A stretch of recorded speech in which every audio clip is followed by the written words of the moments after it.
थोडक्यात तांत्रिक बिघाड आणि पायलटच्या काही चुका या दोन्हीचं कॉम्बिनेशन होऊन हा विमान अपघात झालेला आहे. विमान अपघात झाल्यानंतर युजली असं होतं की 3-1 सेकंदानंतर विमान आदळल्यानंतर 3 ते 4 सेकंदानंतर तिथे हीट जनरेट होऊन विमानाची जी फ्युएलची टाकी असते त्याच्यामधलं फ्युएल हे ज्वलनशील असल्यामुळे त्याचा स्फोट होतो. लिअरजेट 45 ह्या मॉडेलचं प्रोडक्शन 14 वर्षापूर्वी बंद करण्यात आल्यामुळे आता जी विमानं आहेत ती सगळी 14 वर्ष जुनी किंवा त्यापेक्षा जास्त जुनी विमानं आहेत वापरात असलेली. त्यामुळे त्या विमानाचे स्पेअर्स आणि मेंटेनन्स याच्यामध्ये चॅलेंजेस आहेत. जसे की कोणाचं काही मोबाईल फोन ठेवलेला असेल आणि काही कागदपत्र असतील, फाईल असेल, बाकी असेल, त्या दूर फेकल्या जातात कारण हवेचा एक मोठा त्याच्यामध्ये स्फोट पहिल्यांदा होतो. ते झाल्यानंतर 2-3 सेकंदांनी स्फोट होतो आणि माणसांचा त्यामध्ये मृत्यू होतो. तर तो स्फोट होण्याआधी कागद फेकले गेलेले आहेत आजूबाजूला, त्याच्यामुळे कागद 50-60 फूट लांब जाऊन पडलेत, फाईल्स किंवा इतर काय असतील ते, आणि ते त्या स्फोटातून वाचले. इतकं बेसिक टेक्निकल ही गोष्ट आहे की साधारणपणे विमान उतरण्याच्या एक साधारण 5 मिनिटं आधी वगैरे जेव्हा विमान 2000 फुटावर साधारण असतं त्यावेळी सिग्नल यायला,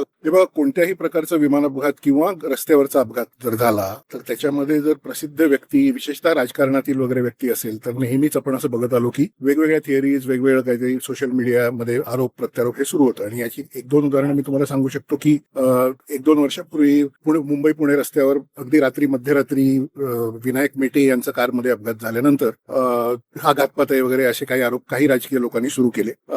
त्याच्यात नंतर काहीच तथ्य नाही हे निघालं आणि मुंबई पुणे रस्त्यावर इतके अपघात होतात तसा तो एक अपघात होता हे स्पष्ट झालं. गेल्या वर्षी एअर इंडियाचा विमानाचा क्रॅश झाला तर त्याच्यामध्ये गुजरातचे माजी मुख्यमंत्री विजय रुपानी यांचं निधन झालं, मृत्यू झाला. त्यावेळी सुद्धा पहिले 2 दिवस काहीतरी घातपात होता, विजय रुपानी यांच्यासाठी हे पाडण्यात आलं वगैरे असे आरोप झाले. बॅकग्राऊंड थोडक्यात अशी देतोय की अशा प्रकारे अपघातात प्रसिद्ध राजकीय व्यक्ती जर त्यांचं निधन झालं तर नेहमीच पहिल्यांदा घातपात वगैरे या सगळ्या गोष्टी पुढे येतात. पण मला असं वाटतं की डीजीसीएची चौकशी, त्यातला तथ्य सगळं जे टेक्निकल दृष्टिकोनातून बाहेर येईल तेव्हाच याच्याबद्दल ठामपणे काहीतरी निष्कर्ष काढता येईल, ही पहिली गोष्ट झाली. पण तरी सुद्धा एव्हिएशन विषयाचा अभ्यास केलेले माझ्यासारखे 30 वर्ष 35 वर्ष अभ्यास केलेले काही लोक किंवा जे पायलट आहेत आणि ज्यांचे 10-15 वर्ष 20 वर्ष पायलट म्हणून अनुभव आहे असे लोक निदान लक्षणं बघून, अपघातात तुम्हाला काय लक्षणं दिसत आहेत ते बघून बेसिक अंदाज तर देऊ शकतातच. म्हणजे देशात लोकशाही आहे, आपण सगळे मुक्तपणे मीडियामध्ये बोलू शकतो, तर आपण हे पण बोलू शकतो की माझ्या अभ्यासाच्या आधारावर मी असा अंदाज देतो. तर तसे अंदाज देणं सुरू आहे तज्ज्ञांकडून वगैरे गेले 1-2 दिवस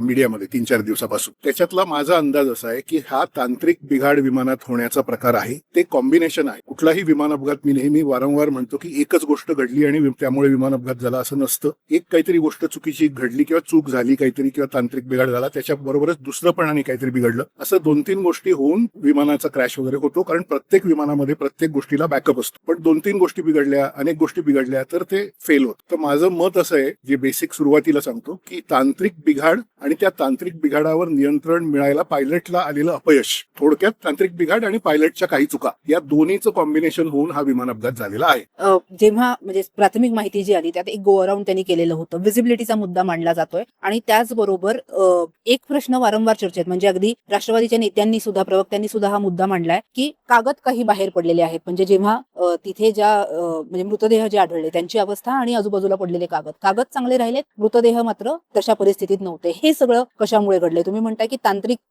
सगळं जे काही म्हणजे बिघाड झाला असेल त्यामुळे हे झालं असेल, नेमकं काय घडलं असावं? आता कागदाचा मुद्दा घेऊन काही राजकीय नेते आरोप प्रत्यारोप करत आहेत, हे मला फारच विचित्र वाटते. त्याच्यावर काय बोलावं? राजकीय नेत्यांना हक्क आहे की त्यांनी संशय व्यक्त करावा. पुन्हा मी म्हणतो, लोकशाही आहे, प्रत्येकाला त्यांचं मत मांडण्याचा अधिकार आहे. पण तांत्रिक माहिती घेतल्या विना किंवा तांत्रिक बॅकग्राऊंड त्यांची नसताना, टेक्नॉलॉजीची नसताना त्यांनी असे आरोप करू नये. कारण विमान अपघात झाल्यानंतर युजली असं होतं, 3-1 सेकंदानंतर विमान आदळल्यानंतर 3 ते 4 सेकंदानंतर तिथे हीट जनरेट होऊन विमानाची जी फ्युएलची टाकी असते त्याच्यामधलं फ्युएल हे ज्वलनशील असल्यामुळे त्याचा स्फोट होतो. बऱ्याच वेळा असं होतं की विमानाच्या आघाताने नव्हे तर त्या स्फोटामध्ये जे काही आग लागते त्याच्यात माणसांचा मृत्यू होतो. म्हणजे तुम्ही आदळल्यानंतर तुमचे काय हाडं मोडणं, अमुक तमुक असं झालं तरी तुम्ही जिवंत काही सेकंद असता, पण तो स्फोट होतो त्याच्यामध्ये तुमचा मृत्यू होतो. असं बऱ्याच वेळा घडतं. तसा प्रकार हा झालेला असू शकतो. त्यामध्ये कागदाचा मुद्दा असा आहे की विमान आदळल्यानंतर जी काही एक हवा त्याच्यातनं एक्सप्लोड जी काही होते, त्या हवेमध्ये विमानात असलेल्या हलक्या गोष्टी, जसे की कोणाचं काही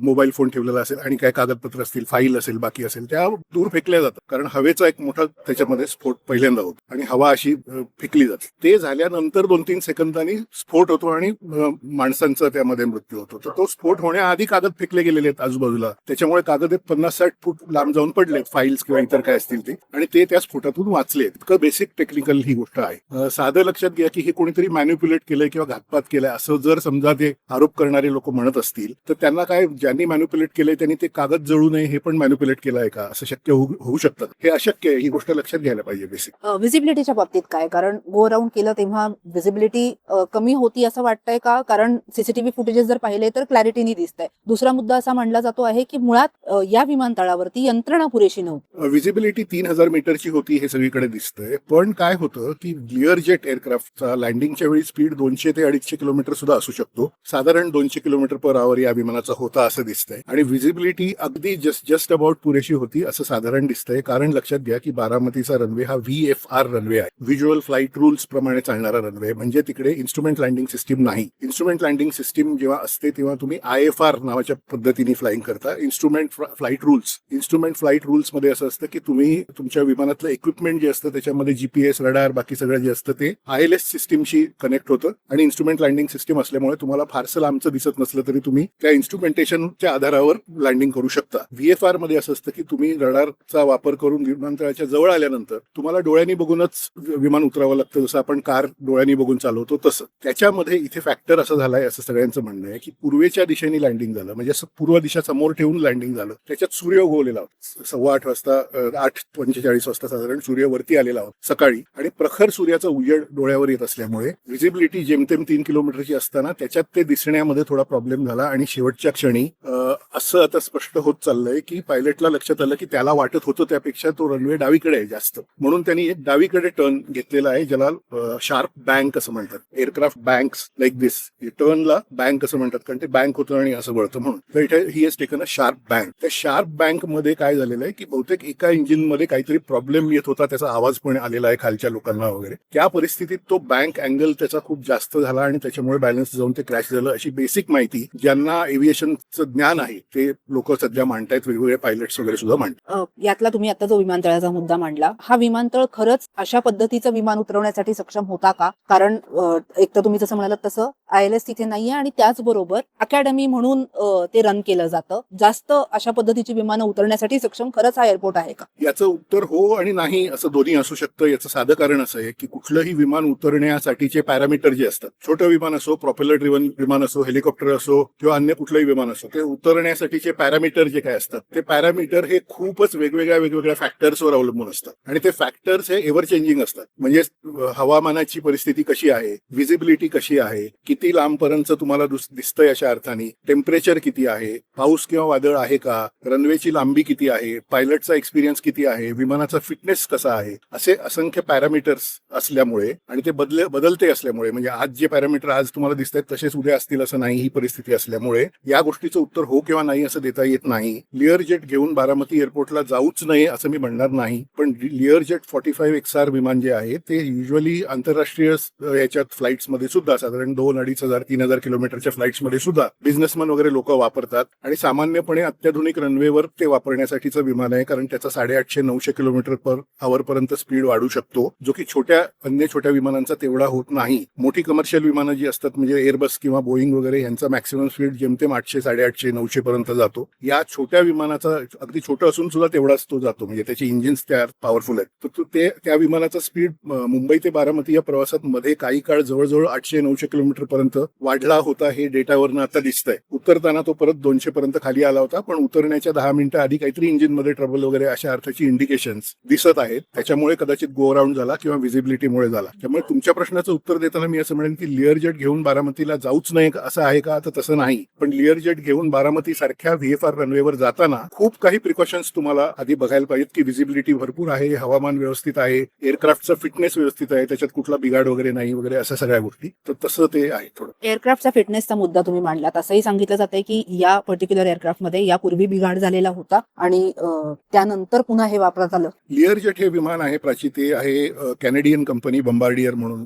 आहे, त्यांचं प्रॉडक्ट आहे, ते मॅन्युफॅक्चर करत होते हे विमान. अमेरिकेमध्ये कॅन्सस या ठिकाणी त्या विमानाचं प्रोडक्शन किंवा असेंब्ली होते आणि त्याची इंजिन्स अमेरिकन मेड आहे. पॉइंट असा आहे की लिअर जेटचं प्रोडक्शन साधारण 14 वर्षापूर्वी बंद झालं. तुम्ही कुठल्याही वाहनाचं बघा, सामान्य लोकांना, तुमच्या प्रेक्षकांना मराठीतल्या समजावं म्हणून मी उदाहरण देतो. टाटाची नॅनो ही गाडी, त्याचं प्रोडक्शन बंद झालं, मॅन्युफॅक्चरिंग बंद झालं. आता जर कोणी नॅनो घेऊन पुणे मुंबई प्रवास करणारा माणूस असेल, पुण्यात फिरणारा माणूस असेल, तर त्याला प्रॉब्लेम काय काय येतो, त्याला प्रॉब्लेम असा येतो की त्याचे स्पेअर पार्ट मिळत नॅनोचे, त्याचे टायर्स, त्याच्या बाकीच्या गोष्टी ह्या मिळत. त्यामुळे 10 वर्ष जुनी नॅनो जर तुम्ही घेऊन फिरत असाल तर त्याच्यामध्ये बिघाड होणं आणि त्याचे स्पेअर पार्ट तुम्ही बदलू शकत नसल्यामुळे तो तुम्ही अडकून राहणं कुठेतरी किंवा रस्त्यात गाडी बंद पडणं असं होऊ शकतं. हाच प्रकार लिअर जेटच्या बाबतीत झालेला आहे. लिअर जेट 45 ह्या मॉडेलचं प्रोडक्शन 14 वर्षापूर्वी बंद करण्यात आल्यामुळे आत्ताची विमानं आहेत ती सगळी 14 वर्ष जुनी किंवा त्यापेक्षा जास्त जुनी विमानं आहेत वापरात असलेली. त्यामुळे त्या विमानाचे स्पेअर्स आणि मेंटेनन्स याच्यामध्ये चॅलेंजेस आहेत. हे पर्टिक्युलर विमान जे आहे त्याच्यामध्ये काहीतरी बिघाड किंवा रनवेवर स्किडिंग किंवा लँडिंग गिअरशी संबंधित प्रॉब्लेम, इंजिनशी संबंधित प्रॉब्लेम झाले होते असं काही जण म्हणत आहेत. बहुतेक ते आहेत असं मलाही वाटतं, कारण जगात सगळीकडेच मी काही एव्हिएशन जर्नल्स किंवा हे ऑनलाईन जे काही बघतो त्याच्यामध्ये लिअर जेटमध्ये कुठे कुठे काय काय प्रॉब्लेम आले याचे अलर्ट्स येत असतात. अमेरिकेत सुद्धा लिअर जेट वापरलं जातं. माझ्याकडे फ्लाईट सिम्युलेटर आहे घरी, त्याच्यामध्ये मायक्रोसॉफ्टचा प्रोग्राम आहे, त्याच्यामध्ये लिअर जेटचं मॉडेल त्याच्यामध्ये आहे. त्याच्यात बोईंग मॉडेल आहे, लिअर जेट आहे, एअरबस आहे आणि त्याच्यात मी फ्लाईंग करतो त्यामुळे मला ते माहिती आहे. लिअर जेटचे प्रॉब्लेम्स हे खूप कॉमन आहेत. ह्या विमानामध्ये सुद्धा काही वेळा बिघाड पूर्वी झालेला होता, त्याच्यातनं ते दुरुस्त झालं किंवा असं काही ऐकतोय मी. पायलटच्या बाबतीतही प्रश्न आहे. पायलट ऐनवेळी बदलला जाणं आणि वेगळ्याच पायलटनी फ्लाय करणं याबाबतही प्रश्न उपस्थित केले जात आहेत. पायलट ऐनवेळी बदलणं हे रोज होणारी गोष्ट आहे. याच्यामध्ये कॉन्स्पिरसी थिअरी चालवणाऱ्या लोकांना मी त्यांना दोष देत नाही, कारण त्यांना माहिती नाहीये. ते राजकीय दृष्टिकोनातून सगळ्या गोष्टी बघतायत आणि राजकीय चष्म्यातून त्यांनी जर गोष्टी बघितल्या तर प्रत्येक गोष्टीत संशय येऊ शकतो. ज्या माणसाला म्हणजे एक माणूस जर उशिरा कामावर आला तर तो कुठेतरी ट्रॅफिकमध्ये अडकला असेल असं म्हणून उशिरा आला असं आपण म्हणू, पण राजकीय दृष्टिकोनातून जर माणसाने बघितलं तर माझं काम अडावं म्हणून तो मुद्दाम उशिरा आला असं त्याच्यामध्ये बघितलं. तसाच हा प्रकार आहे की राजकीय चष्म्यातून तुम्ही जर बघितलं तर पायलट बदलला गेला याचा अर्थ याच्यामध्ये काहीतरी गडबड आहे. पायलट्स हे आजारी झाल्यामुळे किंवा कुठेतरी अडकले कामात त्यामुळे, ट्रॅफिकमध्ये अडकले त्यामुळे, या केसमध्ये असं सांगितलं जातं की ट्रॅफिकमध्ये अडकला एक पायलट म्हणून तो बदलला गेला वगैरे, 2 पैकी 1 पायलट. ही रोजची गोष्ट आहे. साधी गोष्ट आता पुढे अशी येते की या एअरक्राफ्टनी मुंबई ते बारामती हा प्रवास 28 तारखेला करणं ही गोष्टच मुळात 27 तारखेच्या रात्री ठरली. कारण अजित पवारांच्या जवळच्या काही माणसांकडनं अशी माहिती नंतर आता बाहेर येते माध्यमांमध्ये हळूहळू की 27 तारखेला रात्री ते बहुतेक असा विचार करत होते की 27ला रात्री मुंबईतून कारने निघून त्यांचा जो काही ताफा आहे तो घेऊन पुण्यामध्ये त्यांच्या बंगल्यावर येऊन राहावं ओव्हरनाईट आणि सकाळी पुण्याहून बारामतीला वाहनांचा ताफा घेऊन रस्त्याने जावं. 27ला त्यांची संध्याकाळची कामं थोडीशी काहीतरी लांबली आणि काहीतरी झालं म्हणून त्यांना लक्षात आलं आपण आता रात्री पुण्याला जाऊ शकत नाही, म्हणून त्याचं विमानाचं बुकिंग, चार्टर्ड विमानाचं बुकिंग हेच मुळात 27च्या रात्री झालेलं. आता 27च्या रात्री बुकिंग होऊन 28च्या सकाळी जर फ्लाईट झाली तेवढ्या काळामध्ये कोणाला घातपात करायला वेळ मिळाला, पायलट बदलायला वेळ मिळाला, कसा घातपात प्लॅन करायचा हे ठरवायला वेळ मिळाला, हे सगळं मला अनाकलनीय वाटतंय. चौकशी होऊ द्या, चौकशी होतेच. प्रत्येक अपघाताची DGCA चौकशी होतेच. त्यामुळे आम्ही याची चौकशीची मागणी करतो असं कुठल्याही खासदारांनी राज्यसभेत किंवा लोकसभेत म्हणणे हे अज्ञानमूलक आहे. याचं कारण प्रत्येक अपघाताची सखोल सविस्तर महिन्याभराची चौकशी तज्ज्ञांकडून, काही वेळा आंतरराष्ट्रीय तज्ज्ञ आणून केली जातच असते. याच्यामध्ये एवढे मोठे VVIPचं निधन झालं असल्यामुळे ती केली जाणार आहेच. दुसरा पार्ट मी तुम्हाला असं सांगतो की विमान गो अराउंड झालं तोपर्यंत ते क्रॅश झालं नाही. गेल्या 4 दिवसात अख्ख्या महाराष्ट्राला गो अराउंड या शब्दांचा अर्थ कळलेला आहे जो आधी माहित नव्हता. मीच स्वतः 7-8 शो यावर केले. तर मुंबईहून बारामतीपर्यंत वेगवेगळे टर्न्स घेत, मुंबईहून टेक ऑफ झाल्यावर पहिल्यांदा लेफ्ट टर्न, त्याच्यानंतर आणि एक टर्न असं घेत व्यवस्थित ते बारामतीपर्यंत पोहोचलं. बारामतीला पहिला उतरण्याचा अटेम्प्ट झाला तोपर्यंतही विमानात काही बिघाड म्हणजे स्फोट वगैरे किंवा असं घातपाताची जी लक्षणं असतात त्यातलं काही झालं नाही. आणि नंतर गो अराउंड करून झाल्यानंतर, वळून आल्यानंतर दुसऱ्या लँडिंग अटेम्प्ट मध्ये ते क्रॅश झालं. तर इतकं जर म्हणजे जे कोणी घातपात करतात त्यांना इतकं मॅन्युप्युलेट करता येत नाही की ते पहिल्यांदा उतरलं असतं, समजा गो अराउंड न होता पहिल्यांदा उतरलं असतं काय झालं असतं. गो अराउंड झाला याचाच अर्थ त्याच्यामध्ये चालवण्यात काहीतरी प्रॉब्लेम येत होता आणि कोणी काही त्याच्यात बिघाड करून ठेवलाय वगैरे असं नव्हतं ना. कारण बिघाड करून ठेवला असता तर ते टेक ऑफ झाला त्याच वेळी तो बिघाड होऊन ते त्याच वेळी पडलं किंवा क्रॅश झालं असं होऊ शकतं. म्हणजे जगात जे काही घातपात झालेले आहेत कुठलेही बघा तुम्ही, ते साधारणपणे हवेत आकाशात उंच असताना विमान किंवा टेक ऑफ झाल्यावर लगेच असे होतं. कारण साबोटाज हा लगेच ऍक्टिव्ह होतो, म्हणजे तो लगेच डिप्लॉय होतो. जे काही तुम्ही स्फोटकं लावली असतील, केबल्स कापले असतील, अन्य काही केलं असेल त्याचा परिणाम हा लगेच दिसतो तुम्हाला. विमान उडालं की लगेच दिसतो, थोड्या वेळात दिसतो. एअर इंडियाचं कनिष्क नावाचं बोईंग जम्बो जेट हे जे काही दहशतवाद्यांनी स्फोट करून पाडलं होतं 1985 मध्ये, ते कॅनडाहून भारताकडे येत होतं आणि ते अटलांटिक याच्यामध्ये पडलं. तर ते आकाशात उंच असताना पडलं कारण त्या स्फोटकांना टायमर लावलेला होता 3-4 तासाचा. त्या क्रॅश नंतरच